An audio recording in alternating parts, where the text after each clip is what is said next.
Hey everybody, how's it going? My name is Will and welcome to Copper Jacket TV. So this is the video that I was really hoping that I wouldn't have to make, but I mean, let's be honest, we all kind of knew that this was coming. Today we're going to be talking about AB 1127, California's Glock ban, which has officially passed. But before it passed, they made some kind of interesting amendments to it. So we need to talk about those amendments and what this means for California moving forward. So let's get to it.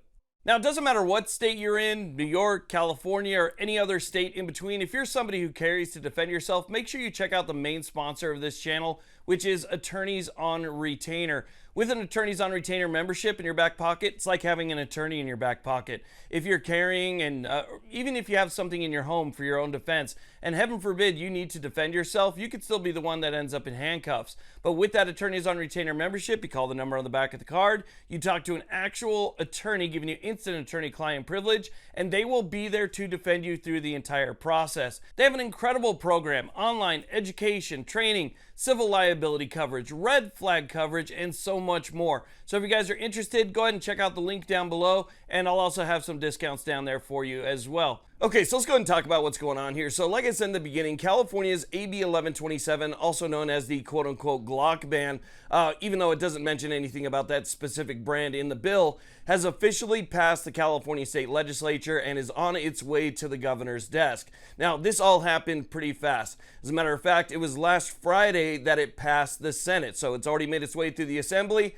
It passed the Senate on Friday, and then the Assembly had to concur with all of the amendments before it was official. That happened on Saturday the 13th. So now it's been ordered, engrossed, and enrolled, which means that it is now on its way to the governor's desk for a signature. Now, before we talk about the amendments that made changes to this bill before it passed, I want to give you a brief overview of what AB 1127 is and what it does, especially for those people who might be hearing about this for the first time, because this is a massive infringement on your Second Amendment rights in the state of California. So AB 1127 is essentially a ban on a specific category of semi-automatic handgun, not based on name, not based on brand, but based on features. So anything in the state of California that is semi-automatic that uses a cruciform style trigger bar is going to be directly affected by this. And as most of you know, that's pretty much all Glocks. So this isn't a ban that necessarily says turn them all in or takes them away from people, at least for now, you know, the way that California works.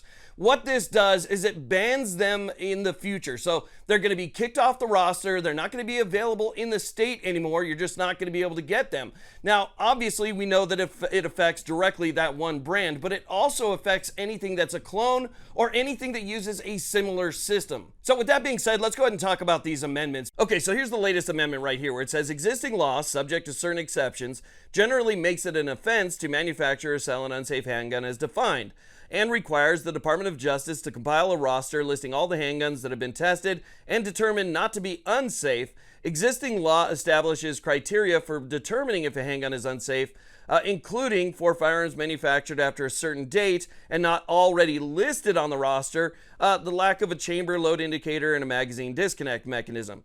Now, it continues on here, which is kind of where they give these companies an out, where it says for any pistol that's listed on the roster on January 1st of 2026 that was not subject to the above described requirements to be on the list because it was submitted for testing before specific dates, that is thereafter only modified to change the design features that brought the pistol within the definition of, convertible pistol, and that's submitted to an independent certified laboratory for testing pursuant to the above described testing provisions before January 1st of 2027.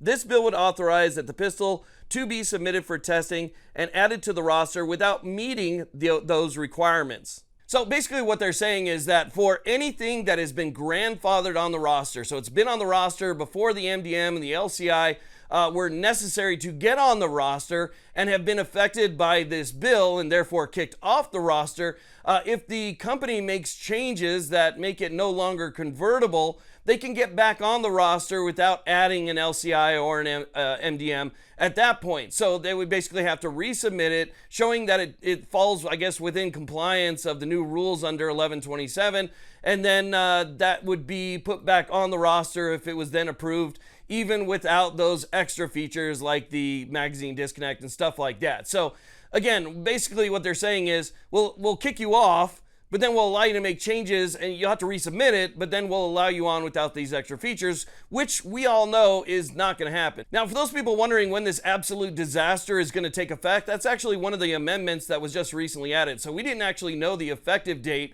until recently, but it looks like it's going to be sooner than later. This law would take effect, if the governor ends up signing it, would take effect on July 1st of 2026. So in less than a year, this bill will take effect. And I'm telling you right now, this is one of the bad ones. This is going to severely restrict what people in the state of California are going to be able to get. And hopefully there'll be some lawsuits that fight back against this. I'm almost positive that there will be. The late great Sam Paredes said that there will be, and I believe him on that. So we'll be watching the GOC, we'll be watching the GOA and the CRPA, and we'll see who goes after this one first. But I guess there's still, what, a 0.00001% that he doesn't sign it?